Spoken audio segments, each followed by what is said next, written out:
여러분 안녕하십니까? 여러분들의 영어 고민을 해결해 드리기 위해서 찐앤짱 공무원 영어 교실을 운영하고 있는 조이스입니다. 오늘은 77강 수일치에 관한 내용을 가지고 여러분들에게 강의를 진행해 드릴까 합니다.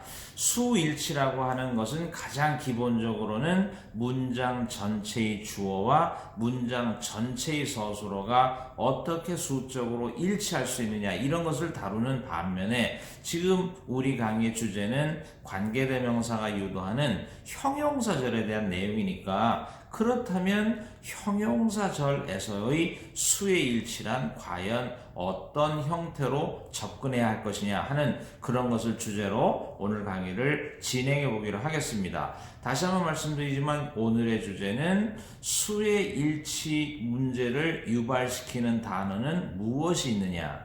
만약에 그것이 관계대명사가 유도하는 형용사절 내부에서의 수의 일치 문제라면 어떻게 접근해서 어떤 식으로 문제를 풀어야 할 것이냐 이런 점에 초점을 맞춰서 오늘 강의를 진행해 보기로 하겠습니다.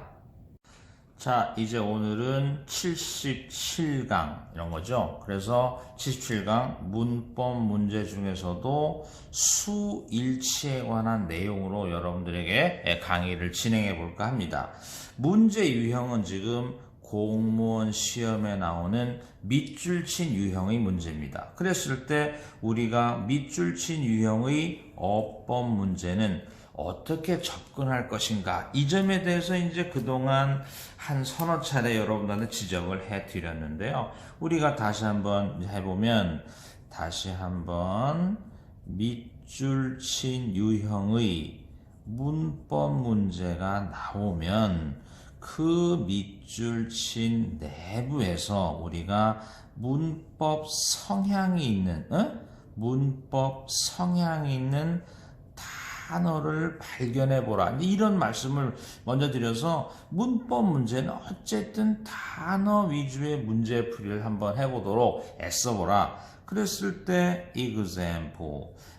만약에 문법 문제인데 이와 같은 WH 붙은 단어가 보인다. 그렇다면 지난 76강에서 말씀드렸듯이 WH는 접속사로서 절을 유도하는데 명사절도 되고 형용사절도 되지만 부사절을 유도할 수도 있지 않느냐. 근데 이런 것까지 왔다면 우리가 어떤 접근을 또 해야 할까요? 그렇다면 다시 한번 우리가 여기서 보다시피 WH를 발견했다. WH는 접속사로서 절을 유도하는데 과연 무슨 절이겠느냐 이렇게 이제 말씀을 드린 거잖아요. 그러면 the suit라는 뭐로 시작했고 주어 다음에 which는 서술어가 아니니까 뭐가 되고 수식어란 문장 전체의 뭐 나올 때까지고 동사. 수식어는 수식어인데 주어에 쓰인 뭐 뒤니까 명사 뒤. 무슨 절이라고 말할 수 있다? 형용사절. 따라서 이 문제는 뭐에 관한 문제다? 관계 대명사다. 이렇게 되면 관계 대명사의 결정은 왼쪽에서 뭘 보기로 했나요? 선행사의 종류. 사람이냐 사물이냐 했더니 the suit는 사물이고 그 다음에 오른쪽에서 뭘 보기로 했나요? 격. 그랬더니 주어에 대한 타동사가 나오니까 목적격. 그러면 사물의 목적격에 which를 쓴 것은 이상 없지 않느냐. 자, 그래서 우리가 지금 까만색에 따라 WH를 발견했고 그것에 따라 우리가 절의 종류도 쭉 따라가 봤는데 별 이상한 점이 없는 겁니다. 이때 이제 우리가 문법 성향이 있는 단어 중에 또 example 2 이제 우리가 이렇게 말씀을 드릴 수 있어요. 자, 그래서 이제 우리가 example를 다시 한번 보면 어떤 거냐 그랬더니 is나 혹은 was나 were 혹은 has나 have 혹은 does와 do 혹은 우리가 동사는 동사인데 동사의 현재형 이런 게 보인다는 말씀이죠. 여기서처럼 is가 보이거나 are가 보이는 거죠. 그렇다면 is가 보이거나 are가 보이는 이러한 단어들이 바로 뭐에 관한 문제를 유발시킨다? 수일치에 관한 문제를 유발시킨다. 이렇게 이제 말씀을 드릴 수 있는 거예요. 그러면 수일치란 당연히 왼쪽에 있는 주어와의 일치다. 그랬더니 지금 주어 he에 대해서 is를 쓴 것은 별 이상이 없지 않느냐. 그런데 보니까 the suit라는 문장 전체의 주어와 are라는 문장 전체의 동사를 한번 비교해 보니까 the suit는 뭐가 되어 있고 단수잖아요. 그러면 are가 아니라 우리는 is를 써야 한다는 것을 알 수 있지요. 이와 같이 수일치라는 것은 기본적으로 문장 전체의 주어와 문장 전체의 서술어의 관계가 가장 기본적인 문제라고 볼 수 있습니다. 자, 그래서 이제 우리가 조금 전에 했던 것을 다시 한번 반복을 해보면 WH를 발견하면 접속사로서 절을 유도할 텐데 무슨 절이냐 하는 게 관심이고, 따져보니까 date라는 타동사가 man이라는 목적어까지 읽기를 끝내면 나머지는 다 수식어라 하기로 했고, man이라는 명사 뒤니까 무슨 절이라고 결론을 할까요? 형용사절이고, 형용사절을 유도하는 관계, 대명사에 관한 문제 아니겠느냐? 그랬더니 당연히 왼쪽을 보니까 man이라는 선행사가 사람이고, 오른쪽에 is라는 주어가 비었으니까 사람의 주격에 뭘 써라? who. 안 되면 뭐라도 써라? that. 이런 식으로 하다 보니까 지금 까만색으로 따라가다 보면 틀린 점이 없는 거죠. 그렇다면 우리가 두 번째 뭐가 관심일까요? is다. 그렇다면 다시 is라는 단어는 뭐에 관한 문제를 유발시킬 수 있다? 수의 일치. 그래서 수의 일치란 당연히 문장 전체의 주어와 관계를 살펴야 하는데, 이렇게 된 거잖아요. 그래야 되는데 지금 is라는 단어는 어디에 속해 있나요? who라는 관계 대명사가 유도하는 형용사절 내의 수의 일치 아니겠느냐, 이런 결론이 나는 거죠.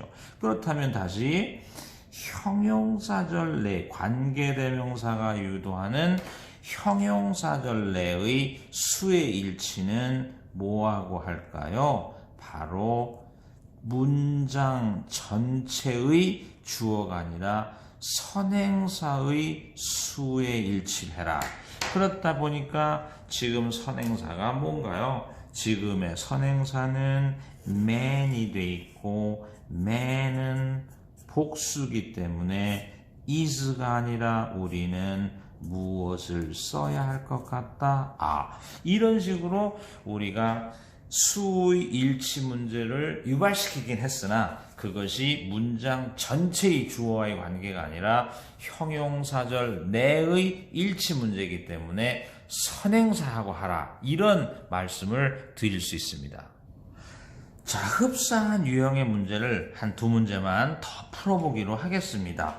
다시 한번 who라는 WH는 접속사로서 절이지만 문장 전체의 주어 뒤에서 수식어로 쓰이니까 형용사절이고, 따라서 첫 번째 까만색은 관계대명사의 결정인데 왼쪽에 있는 the woman을 보니까 사람이고, 오른쪽에 보니까 are라는 동사에 대한 주어가 비어 있는 거지요. 그러면 우리가 사람의 주격이니까 무엇을 써야 할까요? who를 써야 한다. 이 점에 대해서는 뭐 전혀 이상이 없잖아요. 그럼 이제 두 번째, 그렇다면 또 뭐가 관심일까요? 아가 관심이고 또 is가 관심이다 라고 했을 때 여러분들이 아라는 비동사는 어디에 속해 있나요? 관계 대명사가 유도하는 형용사절 내의 아잖아요. 그죠? 그럼 관계대명사가 유도하는 형용사절 내의 수일치 문제는 뭐 하고 하기로 했나요? 선행사 하기로 했으니까 the woman이 단수니까 아가 아니라 무엇을 써야 옳겠다? is를 써야 옳지 않겠냐? 이런 식으로 우리가 제일 중요한 것은요.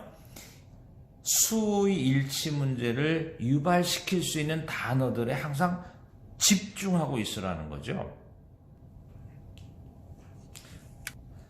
자, 한 문제만 더 풀어보시죠. 다시 한번 접속사로서 절을 유도하는데 those라는 주어 뒤에서의 수식어니까 당연히 무슨 절이고 형용사 절이고 관계 대명사의 결정이라면 왼쪽의 사람과 오른쪽의 주어가 빈 자리에 따라서 우리가 무엇을 쓴 것은 좋아 보인다? who. 그런데 문제는 다시 한번 동사에 s가 붙었으니까 이걸 뭐라고 하나요? 동사의 현재형이고 동사의 현재형은 뭐에 관한 문제가 예측이 되나요? 수일치에 관한 문제가 예측이 되는데 문제는 지금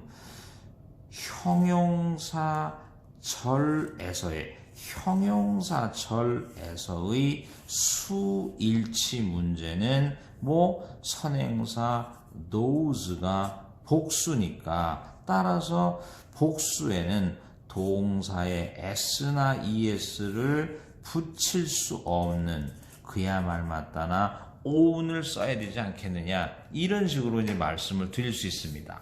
자, 이제 오늘 강의는 여기서 마무리를 지을 텐데요. 다시 한번 얘기하면 제일 중요한 거 1. 수의 일치에 관한 문제. 수일치에 관한 문제를 유발시키는 그러한 우리가 단어에는 무엇이 있느냐.